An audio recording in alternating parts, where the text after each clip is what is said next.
Espero que todos tenham passado muito bem essa virada do ano. Hoje, dia 1º do ano 2021, que a gente ainda não sabe nada do que vai acontecer, mas que é um ano cheio de esperança, com a vacina, com a mudança política, administrativa aqui na cidade, com tudo que vai ser novo na nossa vida. Não vai ser mais o novo normal. Vamos acabar com esse novo normal e vamos começar uma nova vida para cada um de nós. Dom Gregório, é um prazer ter o senhor aqui nesse dia 1º do ano de 2021.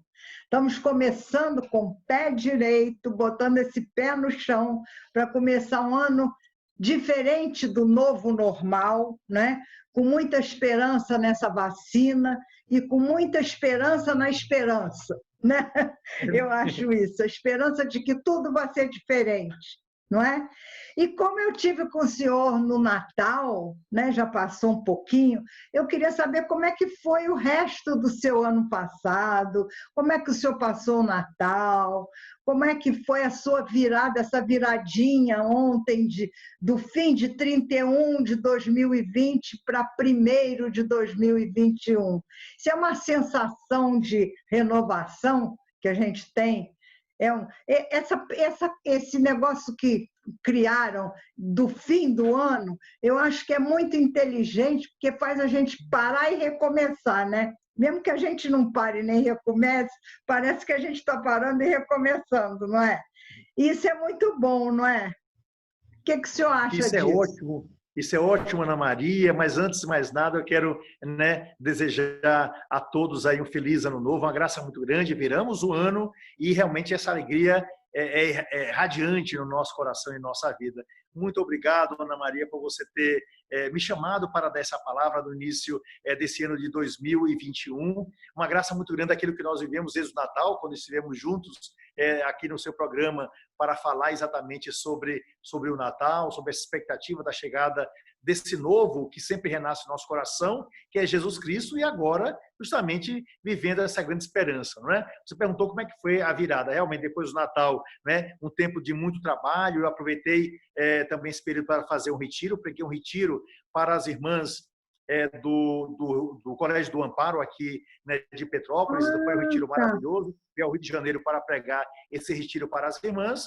Depois retornei aqui para Petrópolis para as celebrações, né, do dia 31, né, porque agradecendo por tudo aquilo que nós vivemos, por estarmos aqui vivos, o que é uma grande graça, né, estarmos vivos aqui, termos ultrapassado, né, todo esse período, principalmente esse mês de dezembro, que é um mês de expectativa, e agora 2021, ou seja, estamos pisando nessa alegria, não é? Então, aquilo que eu vivi nos últimos tempos foi retiro, oração, celebrações, pedindo exatamente por aquelas pessoas que fazem parte do nosso rebanho, não é? Os aqui de Petrópolis, de Teresópolis, de São José do Rio Preto, de Areal, de Guapimirim, de Magé e de Duas Porções, que é Bem Posta e Cebolas, que fazem parte da nossa diocese, mas pedindo assim com todo o vigor para que esse ano de 2021 seja um ano verdadeiramente novo, né? Com tudo aquilo que você falou, né? O novo normal, mas temos que renovar a esperança sobre uma nova esperança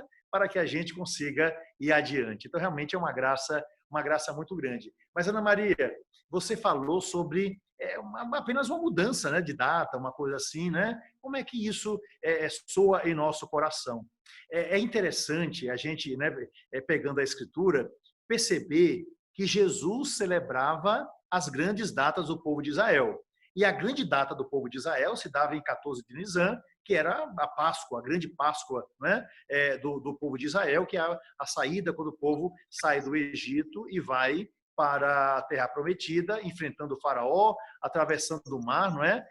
E principalmente na certeza de que Deus estava com ele. Então, isso era celebrado, não é, todos os anos, como até hoje, pelo povo judeu, é uma grande celebração. E Jesus, a gente percebe que ele celebrou ali com os seus apóstolos 3 Páscoas. E ele também, no período da Páscoa, ia com sua família em peregrinação até Jerusalém. Então, Jesus celebrava exatamente essas mudanças, né, de tempo, mas não apenas uma mudança de tempo, mudar, também era uma mudança de época, não é? Uma coisa é você mudar, não é? Uma coisa é você viver numa época de mudança. A outra coisa é você viver numa mudança de época, quer dizer, é um negócio muito mais profundo. Então, Jesus celebrava não apenas a mudança de época, porque ele veio, não é, trazer o novo, mas também Jesus celebrava as grandes datas. E essas grandes datas, não é, que no caso do povo judeu era a Páscoa, ele estava lá com seus apóstolos, tomando vinho, comendo as frutas típicas, né, comendo bastante pão, não é, as ervas amargas, que era próprio daquela época, e vivendo aquela grande festa. Isso, na época de Jesus, Jesus viveu plenamente. Nós, ocidentais, né, celebramos diversas datas, mas uma das mais importantes é exatamente a mudança de um calendário, passando, né, de um dia para o outro, passando de um segundo para o outro, passando de um ano para o outro. Isso é extremamente importante. É interessante que, quando a gente olha o nosso calendário, é apenas a mudança de um segundo para o outro, né? Ou então de um dia para o outro, né? Ou algo parecido com isso. A gente não pode esquecer, como eu falei, né, sobre Jesus, a sua época, o seu período, a gente não pode esquecer que as celebrações fazem parte da nossa vida. E essas celebrações, elas são para nós profundamente significativas, porque psicologicamente, religiosamente, civilmente, né, humanamente, nós precisamos de etapas novas que são inauguradas ao longo da nossa existência. É como celebrar um aniversário, é como celebrar uma data civil importante, é como celebrar a mudança do ano. A mudança do ano gera em nós uma expectativa de uma vida nova. A mudança de ano gera em nós a expectativa de uma nova existência. A mudança de ano gera em nós a possibilidade de nós realizarmos aquilo que nós não realizamos anteriormente e de renovarmos em nós, embora a gente saiba que não poderemos fazer todas as coisas, mas renovar algo que existe dentro de nós, que é essa criança que insiste em sonhar o tempo todo por uma vida nova. Então, eu acho assim, com toda a franqueza, fantástico poder celebrar, não é, a virada do ano, poder celebrar um segundo para o outro, poder rezar nessa virada, poder dobrar os joelhos agradecendo a Deus as experiências vividas e, ao mesmo tempo, me preparar para essas novas experiências, porque nós necessitamos, não é, dessa esperança que nasce, não como uma grande fantasia, porque no dia seguinte nós já estaremos descansando um pouquinho por causa da virada, mas trabalhando. Mas nós estamos, de algum modo, vivendo uma expectativa que é acreditar em mim outra vez. Acreditar que eu tenho uma capacidade de realizar coisas novas. Acreditar que aquilo que foi impossível anteriormente agora se torna algo totalmente novo. Acreditar, não é, que para Deus nada é impossível e que Ele me deu a capacidade e inteligência para gerar aquilo que realmente é muito positivo. Então, a gente vai encontrando com as pessoas e nós percebemos exatamente essa grande graça. É gente que, sabe, faz a promessa de que esse ano vai parar de fazer uma coisa que era muito ruim, que esse ano vai acrescentar uma coisa boa na vida. É gente que sonha em construir uma casa, o outro de ter um filho novo, o outro de poder arrumar o trabalho dos sonhos. São sempre coisas muito boas. E isso é o coração da humanidade. Eu nunca ouvi, ao longo dos meus 56 anos de idade, alguém que dissesse: meu projeto em 2021, ou do ano que vem, é um projeto de que a coisa vai ficar pior do que o que está. O meu projeto é ter menos saúde do que eu tenho. O meu projeto é que eu não me realize. Não. São sempre coisas muito boas. É sempre o coração humano que insiste em sonhar, né? E como sonhar é de graça, e como se a gente sonha, a gente pode ter a capacidade de realizar, se nós lutarmos por isso, né?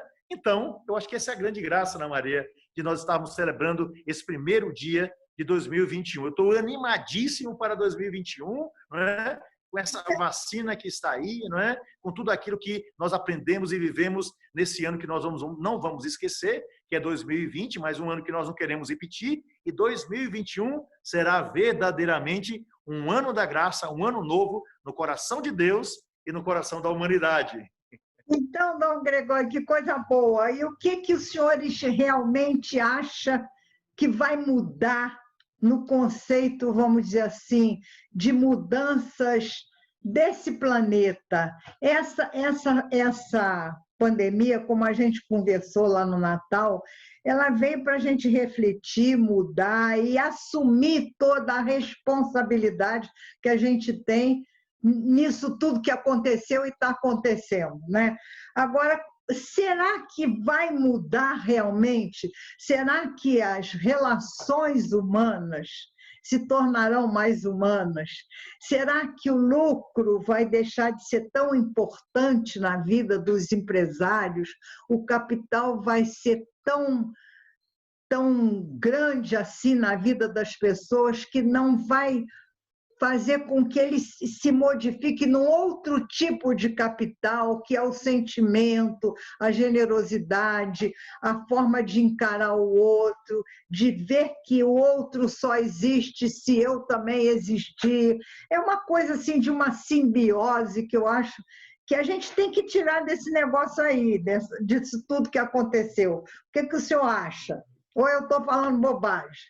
Nada, pelo contrário, você está corretíssima em sua reflexão, Ana Maria, como sempre, né? Você é uma pessoa que reflete profundamente, não apenas por aquilo que diz, mas reflete também um desejo de humanidade, né? Através do seu programa, através das suas atitudes, né? Mas eu tenho que lhe dizer, Ana Maria, que eu acredito em uma mudança. Claro que, naturalmente, as mudanças elas são geralmente feitas vagarosamente. Ninguém muda de um dia para a noite, nós sabemos disso. Claro, A humanidade não vai mudar de um dia para a noite. Também nós sabemos isso, né? As pessoas dizem assim, ninguém dormiu medieval e acordou moderno. mas Ninguém... nós tivemos um ano para pensar, né? Um ano. Exatamente. Um ano para pensar e realmente olhar para o mais profundo de nós mesmos. Então, eu acho que essa é uma grande graça que nós não podemos esquecer nesse momento. Agora, veja só, Ana Maria, eu acho que a humanidade, né, ela vai renascer para uma série de questões, porque, veja só, nós vivemos um ano de solidariedade, quantas pessoas doaram para que não faltasse comida, não é? Na mesa dos outros, né? A experiência aqui, por exemplo, de Petrópolis, das cidades diocesanas, eu vejo que foi uma coisa extraordinária, né? Muitas pessoas perderam os seus empregos, então serão relações novas.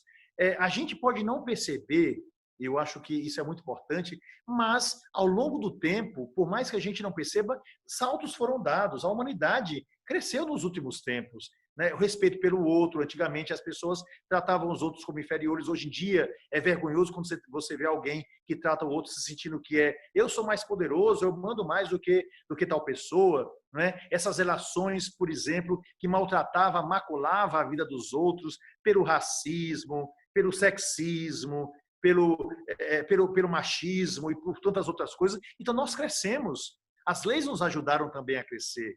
Muitas coisas, nós vimos mudanças ao longo desse período, por mais que a gente não queira enxergar, o ser humano foi melhorando alguma coisa, não tenha dúvida disso, né? Superamos até algumas doenças. Então, essa pandemia, eu tenho certeza absoluta, ela não vai mudar, naturalmente, de um dia para a noite, todas as nossas relações. Isso seria uma coisa quase que impossível, nós sabemos disso, não somos crianças, nem vivemos o mundo da fantasia.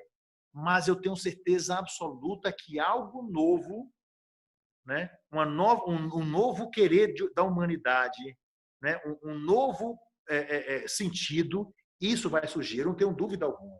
A gente começa a perceber, porque a humanidade não apenas viveu um período de transição, um período de medo, um período de tensão, mas a própria humanidade percebeu a fragilidade humana. E com isso, quando a gente é capaz de perceber a própria fragilidade, nós somos capazes de potencializar as nossas possibilidades. Então, para mim, eu não tenho dúvida, Maria, que existe um coração assim muito esperançoso de que a gente aprenda alguma coisa. É interessante que no colégio a gente às vezes a gente não imagina que aprendendo o A, o B, o C, as primeiras frases do ensino fundamental, a gente vai crescendo e no espaço de 11, 12 anos, aquele garotinho que teve que pegar a mão para aprender a fazer um A ou a fazer um O, é o mesmo rapazinho que agora faz uma redação para um concurso de vestibular. Ou seja, esses aprendizados são lentos, mas nos forma, né? Essa é a grande graça. Eu acho que nós vivemos um ano de grande aprendizado humano, para que a gente possa se tornar pessoas melhores. Agora, inegavelmente, as pessoas que são fiéis, não é, às suas loucuras, elas permanecerão loucas. Aqueles que são fiéis ao lucro, né, elas permanecerão certamente fiéis ao lucro. Mas aqueles que, olhando para o céu, né, olhando para Deus e olhando para as criaturas como irmãos, porque Deus é Pai, essas vão contribuir para a transformação na humanidade.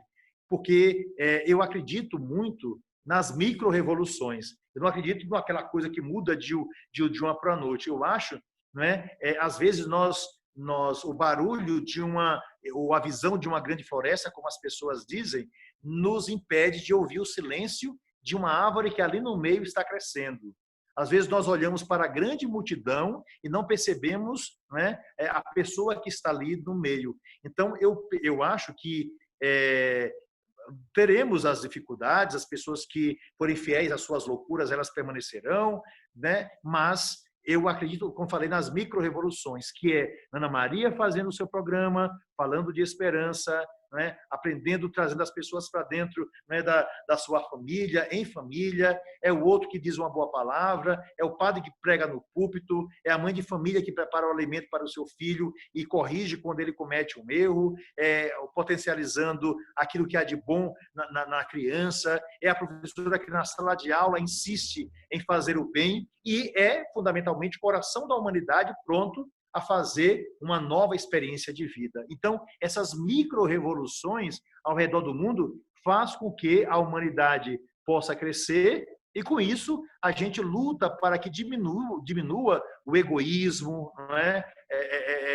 O individualismo e tantas outras coisas ruins que nós vemos nascer nos últimos tempos. Então, eu acredito muito nessa possibilidade. Será devagar, mas nós perceberemos esses lampejos, né? Através dos homens e mulheres de boa vontade que desejam que o bem dado por Deus desde o início da humanidade chegue a todas as pessoas. E algumas mudanças de hábitos, até mesmo dentro da igreja, a gente percebe, né, Dom Gregório? Coisas que eu, sei lá, me surpreendi. Como é que a igreja se adaptou, a igreja enquanto instituição, se adaptou, por exemplo, a essa questão da internet, né? Da missa, dos cultos, de tudo ser feito à distância, porque tinha que ser feito à distância. Quer dizer, quebrou um pouco aquela coisa tão hermética de que você tinha que ir à missa ao domingo na igreja. Quando se sente, se percebe que a gente tem que se adaptar às circunstâncias, não é isso? Não sei se o senhor está percebendo o que eu estou querendo dizer.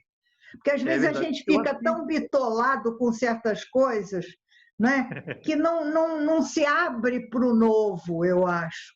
Pois é, Ana Maria, veja só, é bem interessante a gente perceber o que aconteceu exatamente nesse período. Foi um período de muito crescimento, né? Quase todos os padres, principalmente os padres de meia idade, de 50 para cima, não tinham contato muito forte com programas ligados à internet, com a transmissão feita online, não é? Aquilo acontecendo na hora, tendo que pregar olhando para uma câmera, ao invés de estar ali com as pessoas próximas. Então, realmente, foi um período assim meio complicado, mas um período de grande aprendizado. As crises nos fazem dar grandes saltos, isso é inegável. Agora, aí a gente vai ter que conjugar as duas coisas, porque o momento de uma celebração é o momento em que a gente está em comunidade. Isso é muito importante, não é? Ver as pessoas, não é? Poder cumprimentá-las, em conjunto a gente poder cantar, não é?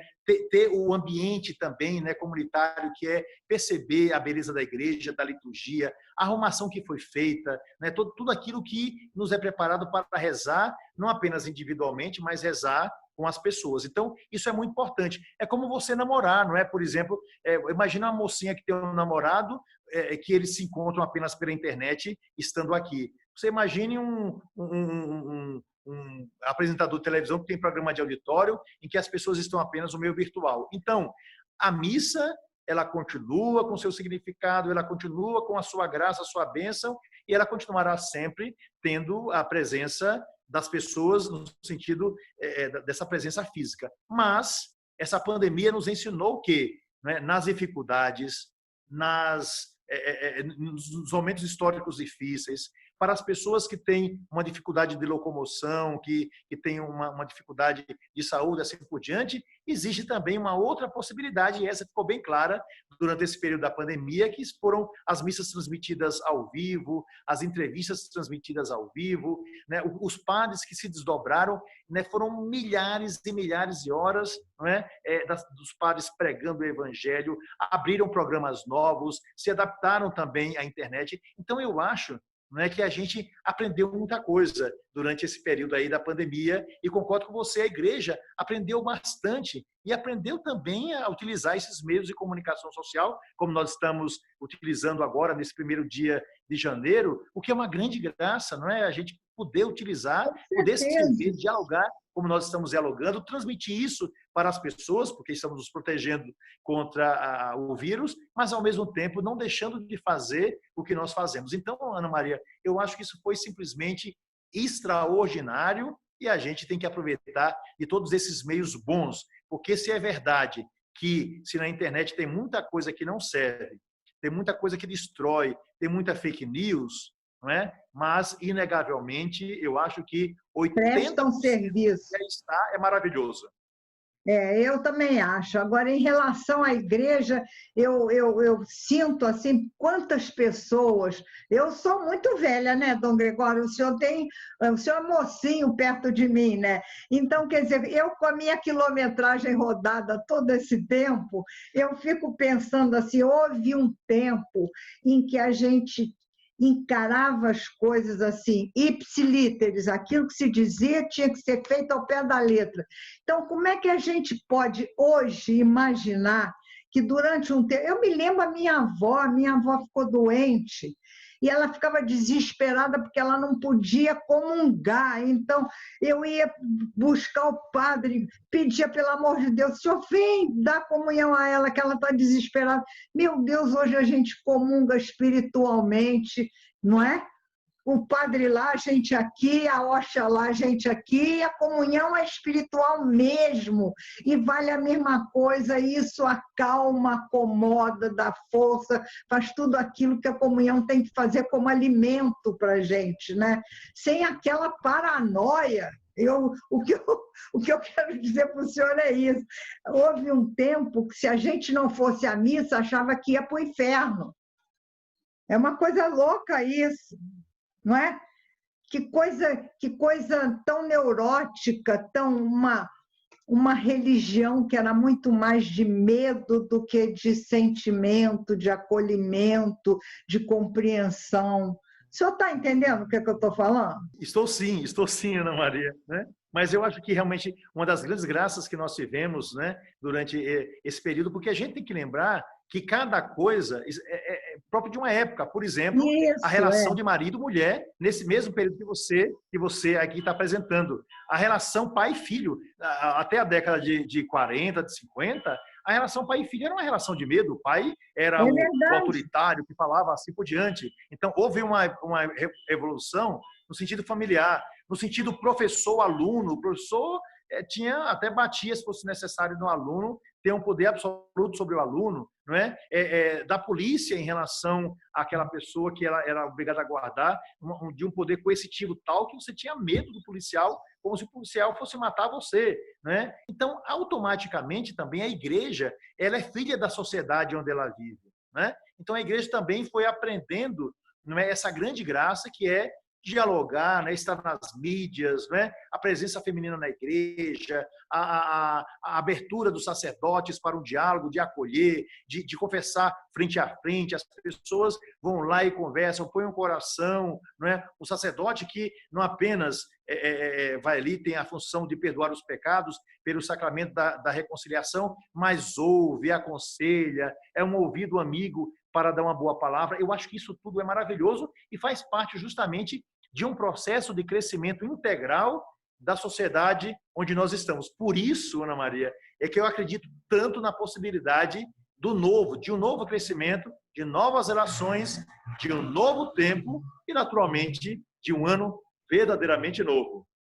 Que bom, quer dizer, até o senhor acha que essa pandemia vai, inclusive, mudar os hábitos, né? Por exemplo, a forma de encarar a autoridade, né? Autoridade, o que é autoridade, né? Dentro desse novo normal que a gente viveu, autoridade como personalidade ou personalizada em alguém, deixou de existir, na minha opinião, né? A autoridade é muito mais baseada no conhecer, na ciência, na possibilidade de influir na mudança das coisas, não é por aí? Eu concordo com você, Ana Maria, e depois o seguinte, a gente vai ter, eu acho que as próprias autoridades, como também todos nós vamos ter que trabalhar uma coisa muito importante chamada poder, não é? Poder. Por Poder, quê? é isso aí. Porque a forma como o poder exercido, embora não se mate o outro, mas é uma forma de tal modo tirânica que elimina, diminui e macula a humanidade que não merece. Então, agora, existe uma outra forma de nós trabalharmos com o poder, e isso é maravilhoso. Então, por exemplo, pega na mesma palavra, não é? Existe, o tirano vai dizer, eu tenho poder, eu posso, né? O poder, eu posso, eu tenho poder. Agora, aquele que é humano vai dizer, olhe, eu tenho poder de servir, eu tenho poder de amar, eu tenho o poder de colaborar para a transformação na sociedade, eu tenho o poder de fazer o bem, eu tenho o poder de fazer os outros felizes, eu tenho o poder de transformar minha vida numa vida melhor, eu tenho o poder de aprender aquilo que eu preciso aprender para ensinar aos outros, repartindo aquilo que eu acho que é bom na minha vida. Então, ou seja, eu acho que essa relação de poder ou muda ou, né, a gente não vai chegar a lugar algum. Eu penso o seguinte, o político tem a capacidade, até uma capacidade até cristã, digamos assim, de realizar o bem público, porque ele tem o dinheiro que foi dado pelo povo pelos impostos, ele tem a possibilidade de fazer, olhar principalmente aqueles que são mais necessitados, né? Ou seja, e a inteligência, junto com o dinheiro, é capaz de fazer coisas maravilhosas para o bem dos outros. Então, às vezes, esse período de pandemia, com toda a franqueza, a gente viu coisas, né? E nos sentimos decepcionados por algumas pessoas, assim, no âmbito geral, seja federal, estadual, municipal, né, e tudo mais, assim por diante, sabe? Porque a gente, sabe, enquanto alguns, e a gente vê isso, graças a Deus, né, políticos sérios estavam lutando ali, ao lado do povo, contra ele, inclusive, vírus, né, tudo mais, seja de que grupo for. Então, mas a gente viu também gente brincando. Então, eu realmente, sabe, quando vejo alguns posicionamentos, né, eu sinto até vergonha, porque eu disse, não é humano, uma pessoa dessa não é humana, ela é de algum planeta, ela é uma extraterrestre, é um zumbi no meio da humanidade que não consegue enxergar as pessoas que estão à sua frente. Ao passo que, graças a Deus, e a gente não pode negar, vi posicionamentos políticos extremamente sérios, corajosos, sabe, querendo trabalhar com as pessoas, com as limitações naturalmente, mas que realmente estavam ali ao lado da grande população para poder crescer. Então, até nisso, eu acho que nós teremos um novo crescimento e uma nova possibilidade, né? Então, eu acho que serão novas relações.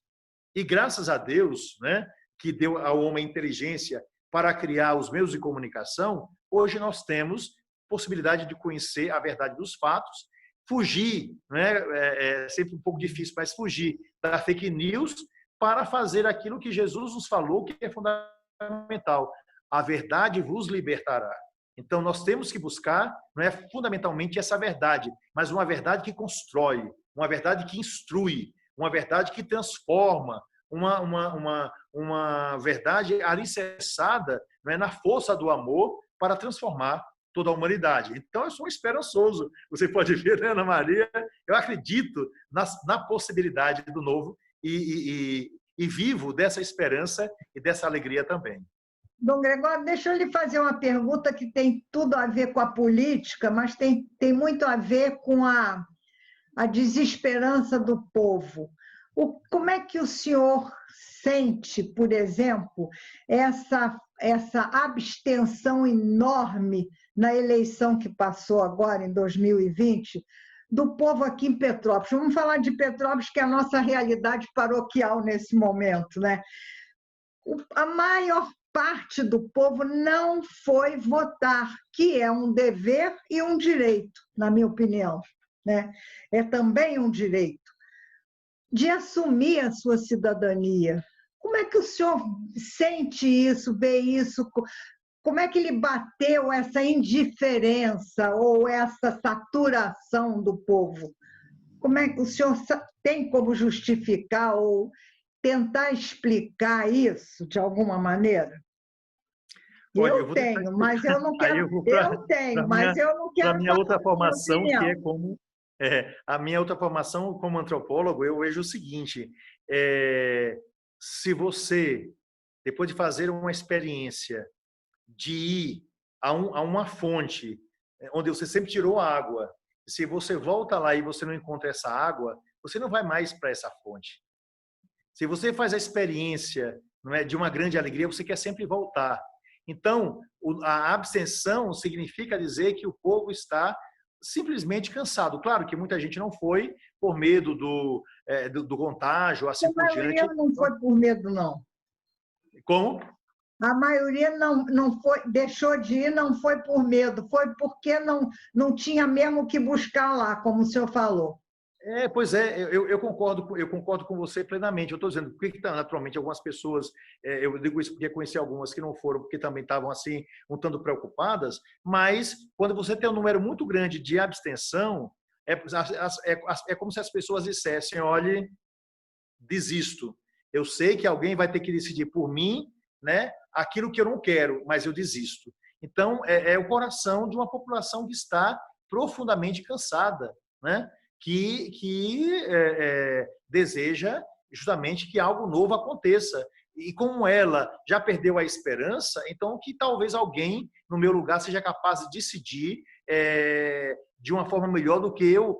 Isso mostra um povo entristecido, e quando você tem um povo entristecido, esse povo não tem pernas suficientes para ir a um lugar onde sabe que não vai encontrar aquilo que está buscando. Então, realmente, a abstenção gera isso daqui. Isso gera também um compromisso dos políticos em fazer uma gestão, né, no sentido, eu digo, políticos, todos nós, porque também nós temos, né, não é também apenas cobrar do prefeito, vereadores ou algo parecido com isso, mas nesse grande conjunto, nós temos que apresentar a possibilidade do novo, porque as pessoas disseram o seguinte, olha, não sei se tem novo, não sei se tem velho, não sei se está bom, não sei se está ruim, simplesmente eu desisti. Isso é péssimo. Você fazer com que as pessoas desistam do seu direito e do seu dever. Desistam de ter esperança.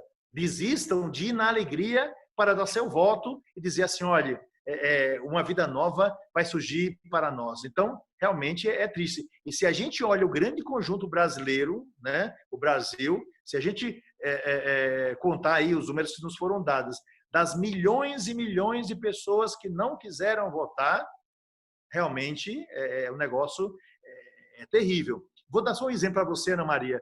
Eu tenho uma sobrinha que completou 17 anos, né? Beatriz. Ela estava empolgadíssima para votar, eu vou votar agora com o título de eleitor, e estava assim encantada, vai ser a primeira vez que eu vou votar, assim por diante. Aí as eleições, lá de Aracaju, né? As eleições passaram, aí eu disse assim, a Bia, me diz uma coisa, como é, votou bem, né? Aquelas brincadeiras que a gente tira com os mais jovens, né? Ela é muito querida, assim, votou bem, assim por diante, ela disse, eu não fui votar. Eu disse, eu estava tão empolgada, tirei o título, eu não fui votar. Ela disse, eu não tinha motivos para apertar aqueles números, porque eu não tinha a mínima confiança nas pessoas que estavam se apresentando para governar a nossa cidade. Eu sei que eu me omiti, ela falou, eu sei que me omiti, mas eu preferi cometer o erro de não dar o voto, né, embora isso seja péssimo, do que dar um voto a pessoas que eu sei que depois eu vou ficar chateada porque vai esmagar o povo. Então, ou seja, isso é uma garota de 17 anos de idade. Você tirar a esperança, né, da juventude significa matar uma sociedade. Então, isso é péssimo. E eu tive isso na minha casa. Mas isso aconteceu aqui em casa também com uma neta minha, exatamente a mesma coisa que o senhor contou, com a mesma idade, exatamente o mesmo quadro. Então, o que eu acho é que talvez eles, os jovens, é que tenham essa força revolucionária de se rebelar contra isso. Porque quando se fala em nova política ou nova forma de fazer política, eu acho que o que tem que ser novo é a postura dos políticos, não é? Não é a forma nova de fazer, porque a forma é uma só, é fazer com correção, com honestidade, voltada para o bem público, voltada para o bem comum, mas a postura do político é que tem que mudar, né? Porque essa coisa de pensar primeiro em si, nos seus interesses, nessa coisa da carteirada, de ser mais do que os outros, isso tem que acabar.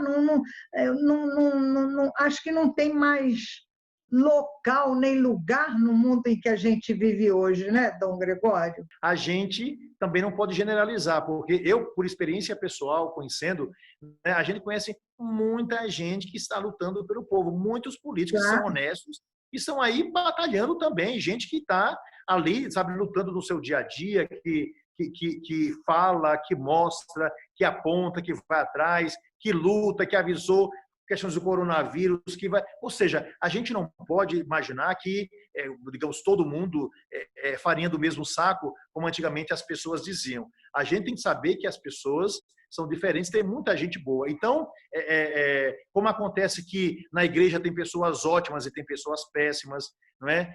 Tem maridos ótimos e maridos péssimos, tem mães ótimas e mães péssimas. Nós temos filhos que são maravilhosos, mas filhos que não são fáceis. Nós temos policiais, né, a maioria são honestíssimos, nós temos alguns que infelizmente caíram na criminalidade e assim por diante. A gente também tem que saber que no mundo da política é a mesma coisa, não difere do mundo da sociedade, mas que se nós tivermos, aí sim, que eu acho que cabe a nós, essa vigilância como um pai tem para com os seus filhos, um padre tem para com os seus fiéis, e os cidadãos têm com os seus representantes, se nós estivermos perto, soubermos cobrar, apresentarmos projetos interessantes, né, e insistirmos também com a vereança, né, os vereadores, para que a coisa aconteça, nós certamente teremos essas possibilidades, porque também nós criticamos, mas não acompanhamos. É como um pai de família que tem um filho, coloca no colégio e também nunca vai lá, nunca quer saber se o menino tem comportamento, se o menino está indo bem, se está indo mal, nunca conversa com o professor, a criança vai se sentir totalmente livre e pode ser que ela simplesmente não queira ter a responsabilidade que devia ter. Então, nós também somos responsáveis, profundamente responsáveis, né, por aqueles que estão aí exercendo o poder que nós demos a eles, fomos nós que demos esse poder. Então, também existe em nós obrigação e a omissão tem que ser superada de todas as formas. Tá muito bom. E como é que o senhor vê uma outra questão também que às vezes me toca assim muito de perto, eu fico muito preocupada, por exemplo, com essa questão do ano letivo, né, do estudo. Esse ano foi perdido, não foi perdido? Na minha opinião, não foi perdido em relação ao conhecimento, a relação à academia, em relação àquilo que os jovens e os adolescentes podiam aprender ou apreender dessa experiência toda da pandemia. Como é que o senhor vê isso? Foi para a maioria um ano perdido por ter sido mais vivido no recesso da casa, não ter ido à escola, não ter convivido com seus amigos? Como é que o senhor entende esse crescimento aí da humanidade nesse sentido? Ana Maria, essa pergunta é extremamente difícil, no sentido de que os dados, nós só vamos entender o que aconteceu a partir dessa realidade, a partir do dia de hoje, desse dia 1º de janeiro que nós estamos vivendo. Porque o que acontece é o seguinte, uma coisa eu sei, que nós temos aqui a Universidade Católica e eu conheço os colégios daqui da nossa cidade, os colégios privados.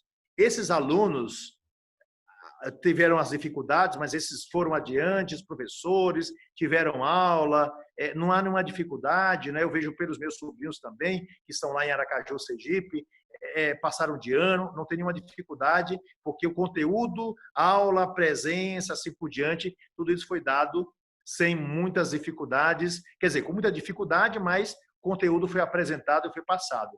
Agora, a experiência A grande maioria, né? De boa parte dos alunos dos colégios Da rede municipais, pública, da rede pública. da rede pública, olha, vamos ser sinceros, né? Nós temos aqui, eu posso falar isso porque nós temos 19 colégios paroquiais, né? Nós temos a experiência de termos 8.000 alunos sobre a nossa guarda.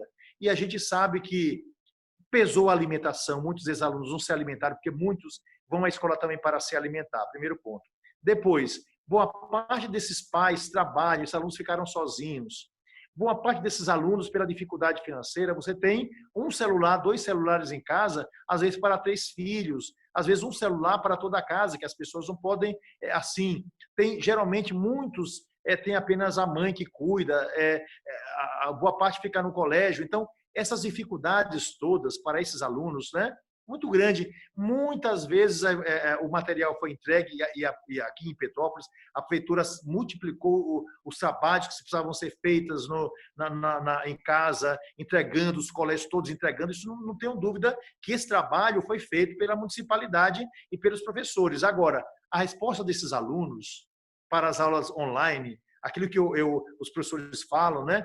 Alguns professores me disseram, e entristecidos, eu dei semanas de aula sem ter um aluno na sala, mas como eu tinha que dar aula, eu dei aula para o meu celular, falando assim por diante, meu computador, e não tinha nenhum aluno presente. Tudo fechado, às vezes eram 1, 2, 3 alunos numa classe de 40 alunos. E esses alunos não estavam lá por diversos motivos. Primeiro, porque é difícil, exige disciplina. Segundo lugar, porque os pais não estavam acompanhando, porque os pais estavam trabalhando. Terceiro lugar, porque às vezes não tinham um celular que prestasse para acompanhar. A criança precisa de ser cobrada, senão não vai, né? Exatamente. Então, o que acontece? Decisões naturalmente serão tomadas a nível federal, assim por diante, etc., por uma aprovação, mas, minha irmã, olha, desculpe me dizer isso, Ana Maria, sempre a mesma realidade, né? A corda sempre quebra no lado mais fraco. E o lado mais fraco da sociedade são os mais pobres. Então, mais uma vez, essas crianças que muitas vezes tinham grandes dificuldades, terão ainda mais dificuldade. É uma pena, porque realmente eles serão, certamente, nisso tudo, um dos mais prejudicados. Eu concordo com o senhor também, e eu fico muito preocupada com isso, porque até esse acesso da internet, por exemplo, conosco aqui, nós estamos tendo essa dificuldade, né, da qualidade da internet, né? Eles não tinham nem como ter uma internet capaz de acompanhar uma aula toda.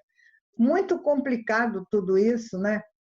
Foi tudo muito Exatamente. complicado. Depois o celular ficava, naturalmente, as plataformas municipais, elas são gratuitas, mas acontece que você tem que pagar a internet e muitas vezes boa parte dessas pessoas vivem de crédito, né? Então, uma aula de um dia, o crédito já foi embora. As pessoas são pobres. Se elas precisam de comida para dar aos seus filhos, né? Imagine se vão pegar crédito da internet. Então, é uma situação muito, muito precária. Às vezes nós ficamos no mundo das ilusões, mas a realidade é muito difícil. Então, basta manter contato com as pessoas, basta conversar com uma criança, não é? Basta ver aquilo que as professoras falam da presença. Então, realmente foi um ano muito difícil nessa área da educação. Eu acho que uma das áreas mais prejudicadas foi, inegavelmente, a área da educação. E que a gente não vai conseguir retomar tão cedo, porque eu tenho a impressão que esse ano agora também não vai ser retomado assim com tanta facilidade como se pretende, não. Porque até se vacinar todo mundo, não é? E até com o governo dizendo que só se vacina quem quiser, quer dizer, como é que a gente vai obrigar as pessoas a tomarem essa vacina? Eu tenho a impressão, Ana Maria, que todo mundo, assim, né, existe uma campanha ou outra, mas no fundo eu tenho a impressão que todo mundo vai se vacinar. Agora, eu confesso a você, né, isso aí é um pensamento, assim, talvez um tanto heterodoxo, mas eu confesso a você que depois de vacinar as pessoas acima de, digamos, 70 anos de idade, eu imediatamente passaria para as crianças e os adolescentes, porque eles são assintomáticos, mas a primeira coisa que eu faria era vacinar, assim, de cara todos os estudantes do Brasil, para que eles pudessem voltar para a sala de aula, né? E os professores também, a mesma coisa, e eles já imunizados não transmitiriam o vírus para os mais velhos, que depois seriam os próximos a serem vacinados, para que a gente tenha essas crianças outra vez na sala de aula, para que a gente tenha outra vez, né, os professores voltando para isso aqui, porque isso dá movimento à sociedade, é isso que gera a vida, né? E eles imunizados, naturalmente, não transmitiriam para os mais velhos o vírus. Agora, o que é certo, Ana Maria, nós estamos nesse 1º de janeiro, eu não tenho dúvida.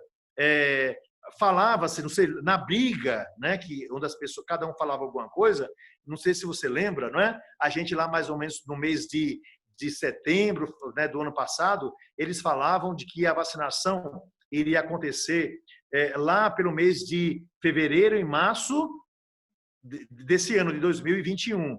A Inglaterra começou a vacinar no início, né, de dezembro, que a gente não esqueça, a partir do dia 8 de dezembro. Então, estão dizendo que a gente vai demorar muito para vacinar, mas não vai não. O governo vai comprar essas vacinas, porque os laboratórios estão trabalhando ferrenhamente, porque o interesse é na venda do produto, e logo, logo, não tenho dúvida que nós teremos a multidão aí sendo vacinada e a gente vai resolver isso. Que coisa boa, que coisa boa. Mais uma vez o senhor bota a esperança para agir aí no meio da gente, né? Quer dizer, o senhor tem muita esperança, então, que nesse 2021 a gente saia logo dessa pandemia e dessa crise? Ana Maria, olha, eu tenho muita esperança para 2021, né? Em primeiro lugar, eu acho que para que a gente possa iniciar 2021, nós precisamos ter muita fé em Deus, né? E muita fé também na humanidade. Então, vamos com fé, né? Como dizia um cantor, que a fé não costuma falhar. Então, a gente vai chegar lá. Então, a primeira coisa é essa. Então, vamos com fé. Deus não nos abandonou. Vamos adiante. Primeiro ponto. Segundo ponto, que a gente fuja dos profetas do mau agouro. O que é que eu chamo de profeta do mau agouro? É aquelas pessoas que têm olho de urubu, olho de porco e olho de hiena. Quem tem olho de porco só vê lama. Quem tem olho de urubu só vê carniça. Quem tem olho de hiena só vê o resto dos outros. Então, que a gente se afaste desse pessoal negativista que não leva a gente a nada. Que a gente tem esses 3 olhares, Ana Maria, que são olhares bonitos. O olhar da borboleta, o olhar da abelha e o olhar da águia. A borboleta só vê beleza. A gente só vai encontrar a borboleta buscando as flores. A abelha só busca aquilo que é doce, que a gente busca aquilo que é bom para nosso alimento, o alimento dos outros. E a águia está sempre voando, buscando novos horizontes. Então, que a gente tenha esse olhar de esperança. E o último dos olhares, que é o 7º, que eu acho um olhar fundamental, que é olhar o mundo com os olhos de Deus. Deus nos olha com amor, com misericórdia, com paternidade, com bondade, com alegria. Nós temos que viver essa realidade dessa forma. Então, eu acredito que esse ano nós teremos a possibilidade de viver essa grande graça. E depende, naturalmente, né, da fé que trazemos no coração e da vida que desejamos para nós e para os outros. Então, vamos lá. Né? E também, naturalmente, se você me permite dizer, Ana Maria, que todos nós, com muita alegria, porque isso vai chegar mais cedo do que a gente imagina, que a gente ofereça o braço para a vacina. Todos nós, porque devemos ser vacinados pelo amor que temos à nossa vida e pelo amor que temos à vida das outras pessoas. Então, a gente vai junto e tudo vai dar certo, porque Deus vai nos abençoar. Que coisa boa! Isso aí já foi um grito de esperança no coração de todos nós que o senhor já implantou aí, não é? Muito bom isso. Vamos começar com o pé direito mesmo esse ano, não é? Com muita força e muita fé. Exatamente. Ana Maria, eu vou fazer nesse ano, vamos fazer aqueles corredores de 100 metros, que vendo a possibilidade de que a cabeça vá na frente do pé, eu vou pular com tudo. Eu vou começar com o pé direito, com o pé esquerdo, com a mão direita, com a mão esquerda, com a cabeça, vou dar um saltão assim para frente, porque eu quero um ano novo, minha irmã. E vamos todos, vamos com muita Para alegria. retomar o que a gente não fez no ano passado, né? É por aí Exatamente, só mesmo. coisa boa. Dom Gregório, o senhor quer deixar uma última mensagem para todos nós? Uma mensagem assim como pastor, como nosso bispo diocesano, com essa autoridade, que é essa autoridade que eu quero que todo mundo tenha, essa sua autoridade. Isso é que é uma forma de autoridade que todos deveriam ter. Então, eu queria usar dessa sua autoridade para contagiar todos nós com alguma coisa de muito positivo para esse ano que se inicia. Sendo eu uma autoridade, eu quero aproveitar dessa palavra para dar essa mensagem assim para as pessoas, né? Eu gostaria muito que nesse ano, né, de 2021, que todos nós iniciemos, né, com essa autoridade pessoal que nós temos, né? Cada um de nós tem uma autoridade pessoal e que a gente diga para a gente mesmo com a autoridade que nós temos, daquilo de bom que Deus colocou em nosso coração, que eu vou começar um ano novo, não é? Eu me autorizo, não é? Eu sou a autoridade da minha vida para em Deus começar um ano novo, não é? Renascido pela força do amor. Eu quero ter autoridade para falar para as pessoas da beleza da vida, da beleza do céu, da beleza da terra, construindo um novo céu e uma nova terra. Eu quero me tornar uma autoridade para falar ao coração das pessoas sobre misericórdia, sobre bondade. Então, cada um de nós deve assumir em sua vida a possibilidade de ser uma autoridade no sentido de que toma um lugar, digamos, um pouquinho mais elevado, mas pelo desejo único de querer servir ao outro.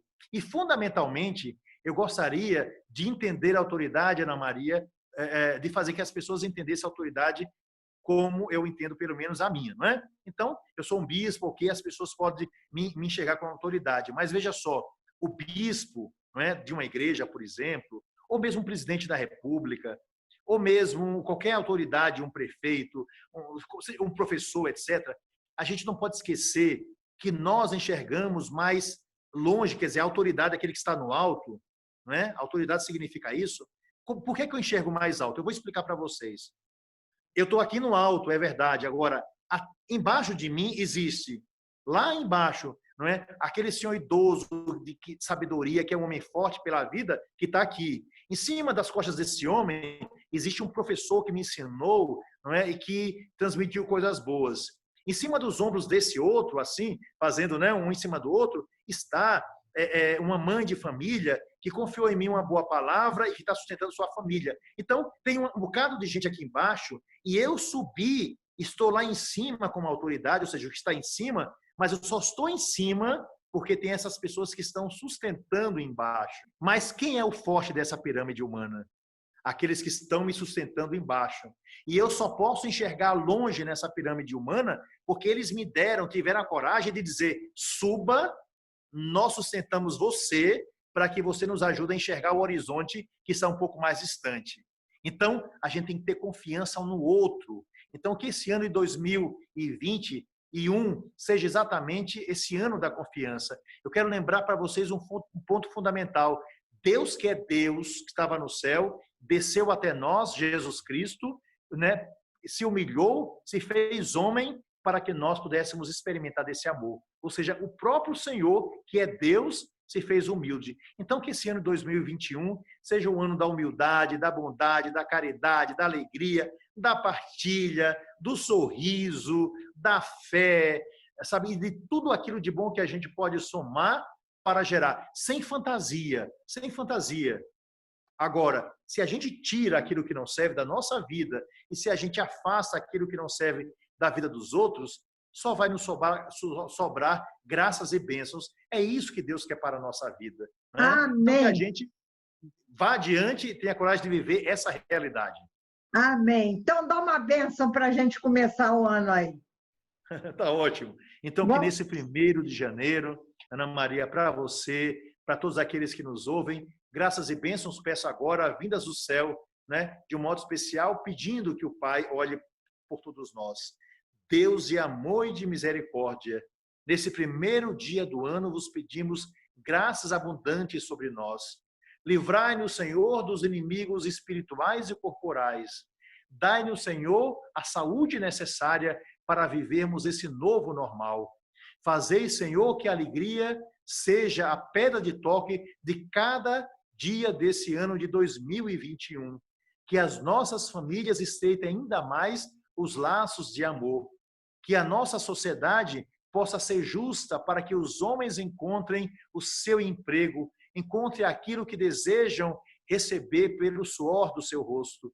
Que as mulheres sejam respeitadas, que as minorias sejam amadas, que os homens de todo mundo, junto com as mulheres, sejam testemunhas do vosso amor e da vossa graça pela bondade partilhada.